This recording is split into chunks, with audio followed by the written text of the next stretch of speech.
నా మరిది మీద కేసు కట్టించాడు ఈ ఎమ్మెల్యే పుల్లారావు. నాకేనా కుటుంబం ఉంది, మీకు లేదా కుటుంబం? ఎన్ని రోజులు సాగుద్ది అనుకుంటున్నారు ఇట్లా? ఎన్ని రోజులు నడుస్తుంది అనుకుంటున్నారు ఇట్లా? నేను ఇక్కడ మీకు ఒక్కటే చెప్పాలనుకుంటున్నా. ఈరోజు నా కుటుంబాన్ని, మా వైఎస్ఆర్ కాంగ్రెస్ పార్టీ నాయకుల్ని, కార్యకర్తల్ని మీరు ఇబ్బంది పెడతా ఉన్నారు. పుల్లారావు గారు, మీకంటూ ఓ రోజు వస్తుంది, గుర్తుపెట్టుకోండి. ఇంకోసారి చెప్తున్నా, మా కుటుంబం జోలికి వస్తున్నారు కదా, మాది పురుషోత్తపట్నం, గుర్తుపెట్టుకోండి, ఊహించుకోండి ఒకసారి. నేను ఇక్కడ మీ మీద గెలిచి మిమ్మల్ని ఇంట్లో కూర్చోబెట్టాను. ఇక్కడ 5 ఏళ్ళు నేను పనిచేశా, నేను ఎమ్మెల్యేగా చేశా, నేను మంత్రిగా పనిచేశా. కానీ ఎక్కడ కూడా ఇలాంటి వాతావరణాన్ని క్రియేట్ చేయాల, ఇలాంటి అరాచక పాలనకు మేము ప్రోత్సహించలా. ఎక్కడా కూడా ఏదన్నా కూడా చట్టం తన పని తాను చేసుకుపోయింది తప్పితే మేము ప్రొవోక్ చేసి, మేము మా ఇంట్రెస్ట్లు ఏమి చెప్పి ప్రజల్ని ఇబ్బంది పెడుతూ ఈ రకమైనటువంటి అక్రమాలకు మేము పాల్పడలా. ఒక పీస్ఫుల్ ఎన్వైరన్మెంట్ ప్రతి ఒక్కరికి, అన్ని వర్గాల వాళ్ళకి మేము కల్పించి ప్రతి ఒక్కరూ కూడా సంతోషంగా ఉండి, వాళ్ళకి ఇంకేదైనా కష్టాలుంటే వాళ్లకు మేము తోడుగా అండగా ఉండేటువంటి కార్యక్రమాన్ని చేశాం. ఇక్కడ నేను ఎమ్మెల్యేగా ఉండి, ఇక్కడ మంత్రిగా ఉండి, ఇక్కడ ఉన్నటువంటి ప్రజలకు కొన్ని వేల కోట్లతో గవర్నమెంట్ హాస్పిటల్ నిర్మాణం చేస్తే, ఈ రోజున మన చుట్టుపక్కల ఉన్నటువంటి నియర్ బై ఉన్నటువంటి జిల్లాల్లో వాళ్ళు కూడా, మనకి ఇటు ఉన్నటువంటి ఊర్లలో అందరూ కూడా చక్కగా వచ్చి ఈరోజు వేల సంఖ్యలో చక్కటి వైద్య సేవలు పొందుతున్నారు.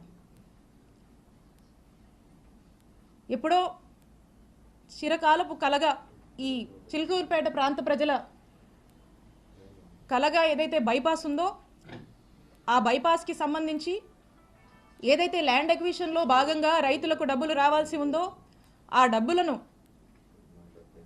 ప్రభుత్వం ఏదైతే వాటా చెల్లించాల్సి ఉందో, ఆ వాటాని కూడా జగనన్న ప్రభుత్వం ఆ రైతులకు చెల్లించి, కోవిడ్ టైంలో అనేక ఇబ్బందుల వల్ల ఈ ప్రాజెక్టు కాస్త ఆగిపోయి వెనకబడి ఉంటే కూడా వాళ్ళందరినీ పిలిచి, ఆ కాంట్రాక్టర్ని పిలిచి వాళ్ళకు మోటివేషన్ ఇచ్చి, వాళ్ళకు ప్రభుత్వం వైపు నుంచి కావాల్సినటువంటి సపోర్టు పూర్తిగా ఇచ్చి, రాత్రింబగలు వాళ్ళు పనులు కంప్లీట్ చేసి, శరవేగంగా పనులు పూర్తి చేసి బైపాస్ని అందుబాటులోకి తీసుకురావడానికి ఎంత కృషి చేశాము. ఈరోజు చూస్తే ఎక్కడి నుంచో, చెన్నై నుంచి, కడప నుంచి వచ్చిపోయే వాళ్ళందరూ కూడా ఈరోజు ఎంత కమ్యూట్ బాగుందని చెప్పి హర్షించేటువంటి పరిస్థితి.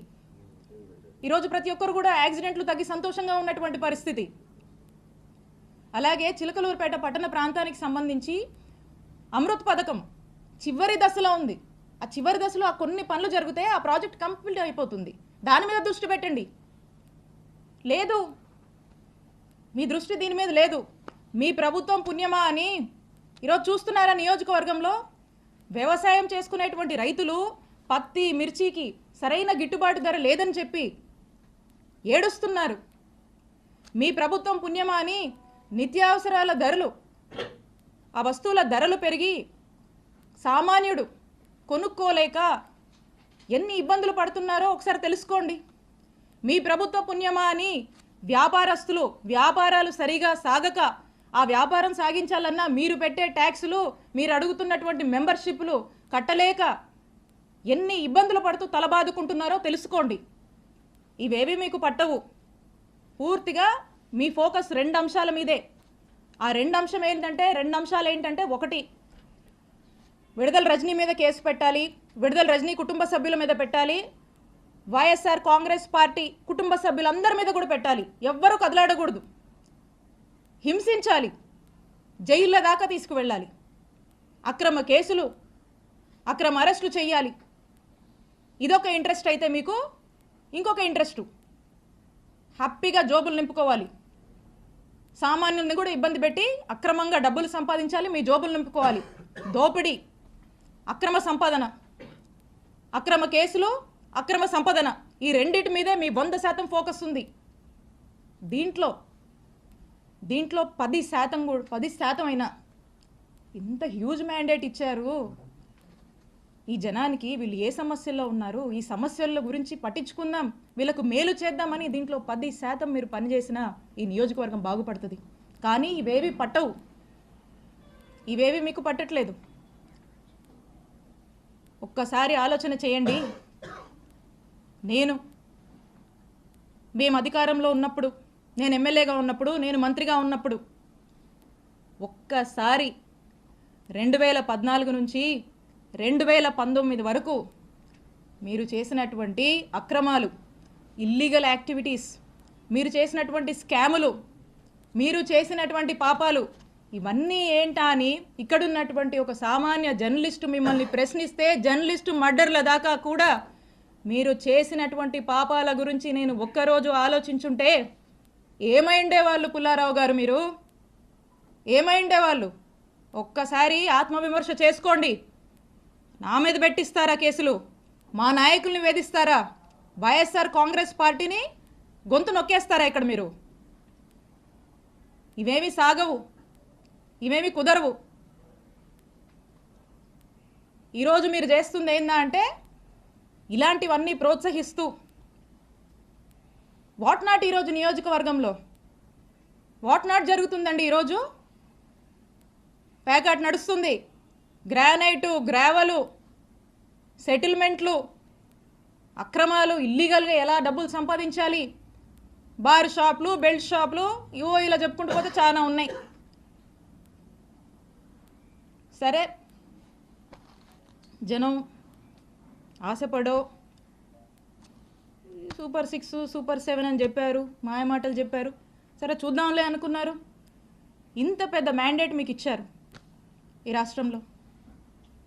మేము కూడా అనుకున్నాం, ఓకే మేము మంచి చేసి ఓడిపోయాం, గెలుపోవటమి సహజమే, చూద్దాం ఏ మేరకు ఈ ప్రభుత్వం ప్రజల ఎక్స్పెక్టేషన్స్కి తగ్గట్టుగా పనిచేస్తుంది చూద్దామని మేము చూస్తున్నాం. చాలా క్రమశిక్షణగా, చాలా పద్ధతిగా మా నాయకుడు చూపించినటువంటి బాటలో ప్రజలకు మేలు చేస్తూ నడవడమే మాకు తెలుసు.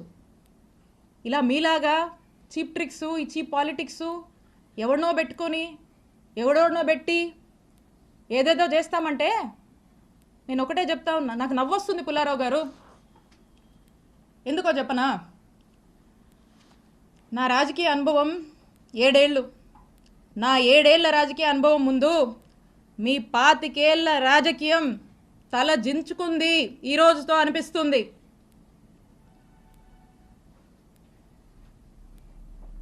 అక్రమ కేసులు కడతారా? అక్రమ కేసులు పెడతారా? భయపెట్టాలని చూస్తారా? మీరు నన్ను కానీ, మా కుటుంబ సభ్యుల్ని కానీ, మా నియోజకవర్గ ప్రజల్ని కానీ, అండ్ ఎస్పెషలీ మా వైఎస్ఆర్ కాంగ్రెస్ పార్టీ నాయకుల్ని, కార్యకర్తల్ని, వైఎస్ఆర్ కాంగ్రెస్ పార్టీ కుటుంబ సభ్యులు, ఇక్కడ ఉన్న వాళ్ళందరినీ కూడా, కుటుంబ సభ్యులందరినీ కూడా బెదిరించి, భయపడి, అక్రమ కేసులు పెట్టి, అక్రమ అరెస్టులు చేస్తే ఎవ్వరం భయపడం. మీరు పెట్టిన ప్రతిసారి ఇంకా బలంగా ఎదుర్కొంటాం, ఇంకా బలంగా నిలబడతాం, ముందుకు వెళుతాం. మీరు అనుకుంటున్నారేమో ఇంకో 4 ఏళ్ళు కదా అంటే, వింటున్నాం లాలీలు చెప్తుంటే, ఇంకో 4 ఏళ్ళు కదా హ్యాపీగా వీలైనంత అవకాశం ఉన్నంత వరకు దోపిడీ చేసి, ఇల్లీగల్ పనులన్నీ చేసి, జోబులు నింపుకొని, ఓ బ్యాగ్ నుండి సంపాదించుకొని రిటైర్ అయిపోదాం అనుకుంటున్నట్టున్నారు.